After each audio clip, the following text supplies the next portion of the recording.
ઘણા સમયથી મથામણ હતી કે પત્રકારોને એક મંચ ઉપર લાવવા. આ સપનું મારું નહોતું, સ્વપ્ન મારા મિત્રનું હતું, સલીમભાઈ બાવાડીનું.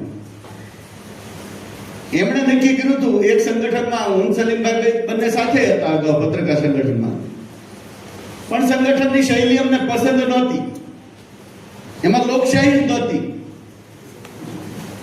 નોન પત્રકારને પણ હોદ્દા અપાતા હતા. ત્યારે મેં વિચાર્યું કે આવા સંગઠનમાં ન રહેવાય. તો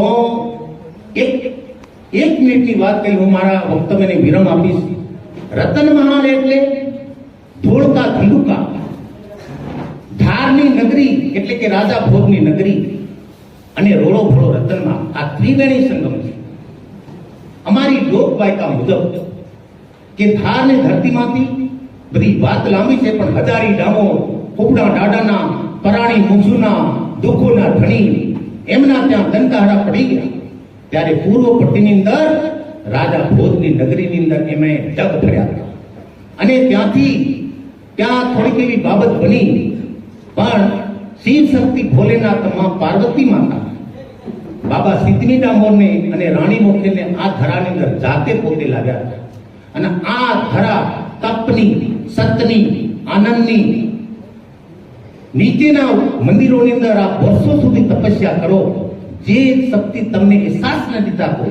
વિજ્ઞાન આને માનતું નથી, પણ આ ધરાની અંદર બે ધડી હાથ જોડાઈ જાય, નતમસ્તક થઈ જાય, આંખો નમ થઈ જાય, તો 5 થી 10 મિનિટની અંદર શક્તિનો અહેસાસ આ ધરતી કરાવે.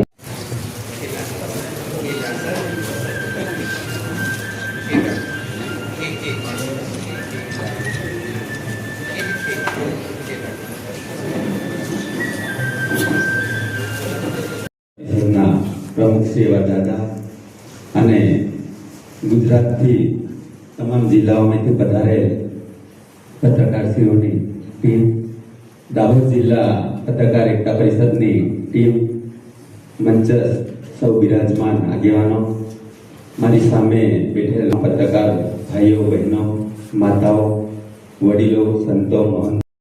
લાભુભાઈ કાંતરોડિયા, અધ્યક્ષ પત્રકાર એકતા પરિષદ ગુજરાત. આજે દાહોદ જિલ્લામાં જિલ્લા કક્ષાનું પત્રકાર એકતા પરિષદનું અધિવેશન યોજાઈ રહ્યું છે. ત્યારે ચોક્કસ ગૌરવ લઈશ કે કુદરતના ખોળે તમામ પત્રકારોને મળવાનો મોકો મળ્યો છે. ફોરેસ્ટ વિભાગ તરફથી સુંદર મજાની વ્યવસ્થા કરી છે. જિલ્લા ટીમે પણ રાત દિવસ જોઈ આવીને કામ કરી અને સુંદર આયોજન કર્યું છે. ત્યારે બહારથી આવનારા મહેમાન પત્રકારો, જે પ્રદેશના, ઝોનના કે જિલ્લાના હોદ્દેદારો છે, એ પણ ગઈકાલે આવ્યા ત્યારથી ખુશ દેખાય છે. આવા કુદરતના ખોળે પત્રકારોનું સ્નેહ મિલન હોય કે એમનો કાર્યક્રમ હોય ત્યારે ચોક્કસ ગૌરવ લઈ શકાય. આજના અધિવેશનનો હેતુ જે અમારો ભાવનગરમાંથી જાહેરાત કરી હતી કે પત્રકારના પરિવારની ચિંતા કરતું વર્ષ ઉજવવાનું છે. તો પત્રકારના પરિવારની ચિંતા કઈ રીતે? પત્રકાર એકતા પરિષદ દ્વારા તમામ જિલ્લામાં મારો પ્રવાસ ચાલુ છે. 2 દિવસના કેમ્પ કરી, બધા ડોક્યુમેન્ટ્સ ભેગા કરી અને પત્રકારોનો 10 લાખનો વીમો, અકસ્માત વીમો લેવાનો. 2 જિલ્લા પૂરા કર્યા છે. 32 જિલ્લાનું કામ બાકી છે અને આવતી દિવાળી સુધીમાં પૂરું કરવાનું છે. એના ભાગરૂપે આજે દાહોદનું અધિવેશન કંજેટા ફોરેસ્ટ વિભાગના કેમ્પમાં યોજાઈ રહ્યું છે. ત્યારે ફોરેસ્ટના અધિકારીઓનો ખૂબ ઋણી રહીશ, કારણ કે આવી સરસ સુવિધા આપી છે.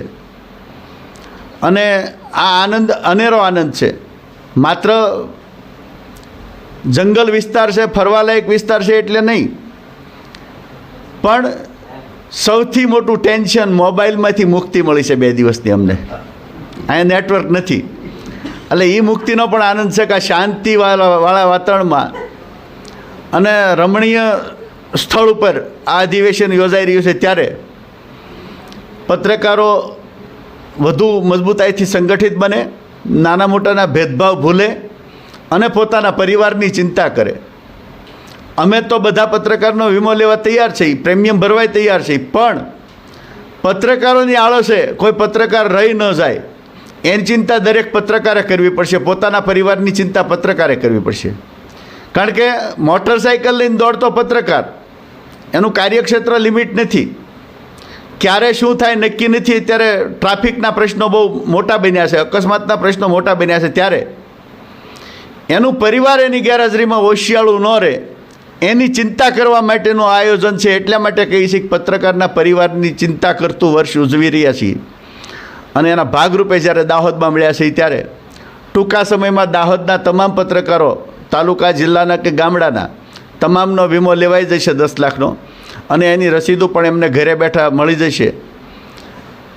આ આયોજનની સાથે અમારું ઓન રેકર્ડ જે આપણે કહીએ ને કાગળો ઉપર ક્લિયર સંગઠન, એની કામગીરી પણ દરેક જિલ્લામાં થઈ રહી છે. એટલે દરેક જિલ્લાની ટીમનો હું ઋણી છું અને દાહોદનો ખાસ આભારી એટલા માટે છું કે દાહોદે અમને એક એવો અનેરો ઉત્સવ ઉજવવા માટેની તક આપી છે.